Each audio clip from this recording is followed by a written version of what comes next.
तो एक बार हाथी की चींटी से शादी हो गई। स्वागरात हुई, अगले दिन हाथी मर गया। अब चींटी बड़ी टेंशन में, साला मजा एक रात का कवर जिंदगी भर खो गया। जिंदगी में कई बार ऐसी स्थितियां आती हैं कि आदमी करना कुछ चाहता है, हो कुछ जाता है, लेकिन जब इन तमाम परिस्थितियों में नई पीढ़ी का कलमकार हास्य व्यंग्य की रचनाएं लिखता है तो उसका तेवर कलेवर कुछ अलग होता है। जोरदार तालियां बजाकर।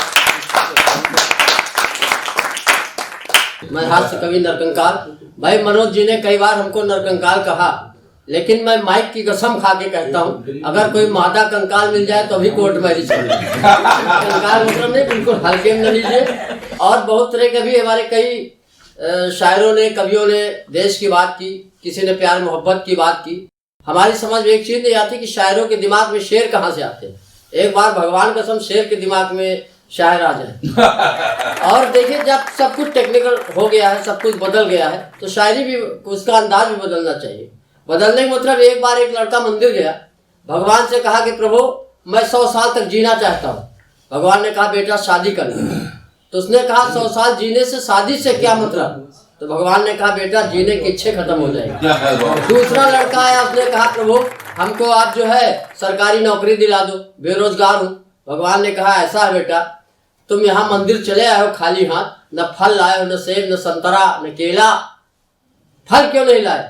तो उसने कहा प्रभु आपने ही गीता में कहा है कर्मण्येवाधिकारस्ते मा फलेषु कदाचन, कर्म करो फल की इच्छा न करो। तो जब प्रभु हम फल की इच्छा नहीं करते तो आप काहे करो? तो ये सारी चीजें, टेक्नोलॉजी बहुत बदल गई है आज के इस कंप्यूटर युग में। एक बार एक मरीज डॉक्टर के पास आया, तो डॉक्टर ने मरीज से कहा देखो अब सब कुछ बदल गया, टेक्निकल हो गया, डिजिटल इंडिया हो गया है, तुम्हें जो भी बीमारी है मोबाइल की भाषा में बताओ। तो मरीज बोला डॉक्टर साहब, मरीज का पेट खराब था। उसने कहा डॉक्टर साहब सुबह से मिस कॉल सी आ रही लेकिन पूरी कॉल नहीं, इनकमिंग तो ठीक है लेकिन आउट गोइंग में बड़ी परेशानी। डॉक्टर ने कहा ऐसा है तुम्हारा सेट कवरेज एरिया से बाहर है, 3 SMS भेजता हूँ सुबह, दोपहर, शाम, अगर मिल जाए तो समझ जाना तुम्हारा सेट जो है सेट हो गया। और आइए मित्रों, मैं कुछ कविताओं, हास्य कविताओं के माध्यम से आपके बीच में हूँ। चूँकि नए वर्ष की बात है, देख रहे हो मैं गर्म कपड़े पहने हूँ, नए वर्ष में ठंडक से सब परेशान है, तो मैं नए वर्ष की बधाई अपने नवयुवकों को देना चाहता हूँ। और ये बधाई हमने अपनी प्रेमिका को भी लिखी थी, लेकिन आज मैं समर्पित करता हूँ नए वर्ष में। सुनिएगा मित्रों कि happy new year dear to you, happy new year dear to you, happy new year dear dear to you. प्यार है नशा, नशे में रहे हम, आओ थोड़ी पी ले ये प्यार भरी रम, आओ थोड़ी पी ले ये प्यार भरी रम। अरे देसी ठर्रा हमको beer beer beer to you, happy new year year year to you, happy new year dear dear to you. I love you, you love me, I love you, you love me, I touch you, you touch me, I touch you, you touch me. अंग्रेजी शब्दों का इसलिए प्रयोग किया कि happy new year अंग्रेजों की then है, नहीं तो हम लोग भारतीय संवत्सर के अनुसार से नया वर्ष मनाते हैं, इसलिए अंग्रेजी शब्दों का प्रयोग देखिए। I love you, you love me, I touch you, you touch me. Love की हो line clear clear clear to you, happy new year year dear to you. और तेरे लिए मैं मांगता हूँ कि लाइफ में तेरी न कोई सैड हो, टाइम न तेरा कभी बैड हो, टाइम न तेरा कभी बैड हो, आए न tension near near near to you, happy new year year dear to you. और मैं तुम्हें देखना चाहता हूँ, जैसे गोपिकाएं भगवान कृष्ण को कहती थी कि जित देखो तित श्याममयी है, उसी तरह मैं भी अपने प्रेमी को देखना चाहता हूँ कि देखूं मैं जिधर उधर तू हो, देखूं मैं जिधर उधर तू हो, हेयर तू हो देयर तू हो, खाली है दिल की chair chair chair to you, happy new year year year to you, happy new year. और आइए मित्रों, अभी एक आदमी हमको मिला, भीख मांग रहा था। हमने कहा तुम भीख मांग रहे हो, हट्टे कट्टे नौजवान हो, कैसे भारतीय हो जो भीख मांग रहा हो? उसने कहा मैं भारतीय हूँ ही नहीं।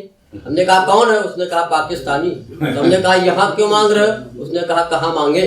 तो हमने कहा अपने देश में जाके मांगो। उसने कहा किससे मांगे? वहाँ तो सभी मांग रहे हैं। हमने कहा इमरान खान से मांगो। उसने कहा मैं वही हूँ। तो मैं वो जो कहना चाहता हूँ, बेरोजगारी की एक कविता आपके बीच में रखना चाहता हूँ कि बेरोजगारी से तंग आकर आर्थिक तंगी से घबराकर मैं हो गया परेशान। 1.5 हड्डी के शरीर से कैसे जुटाऊं सामान, 1.5 हड्डी के शरीर से कैसे जुटाऊं रोटी कपड़ा और मकान। मुझसे और परिश्रम में अदावत थी, एक मूली और 900 लाला वाली कहावत। एक मूली और 900 लाला वाली कहावत थी। कविताएं कोई किलो के हिसाब से लेने के लिए तैयार न था। कविताएं कोई किलो के हिसाब से लेने के लिए तैयार न था। मेरी डिग्रियों का कोई खरीदार न था। घर आते ही श्रीमती से खटपट शुरू हो जाती।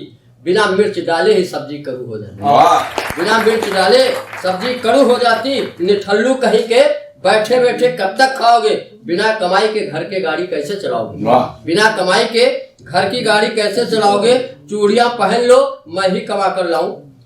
चूड़ियां पहन लो मैं ही कमा कर लाऊं। बैठे बैठे तुम्हारी 7 पीढ़ी को खिलाऊं।